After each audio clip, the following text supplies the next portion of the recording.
Take our lead, let's help you make your mark.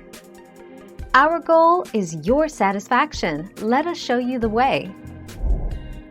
This spring, 3 species of cicadas, collectively referred to as Brood X or Brood 10, will crawl out of the ground where they have spent the previous 17 years. They will coat the limbs and leaves of trees, sing, mate, lay eggs and then die.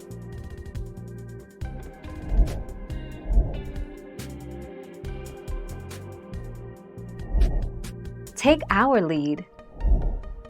Are cicada killers dangerous? Females have significant stingers which they plunge into cicadas to inject venom that paralyzes them. Without doubt, their stings are painful. However, they are not aggressive and do not have nest-guarding instinct of honeybees and hornets. Thank you for watching. Please subscribe and hit the bell notification.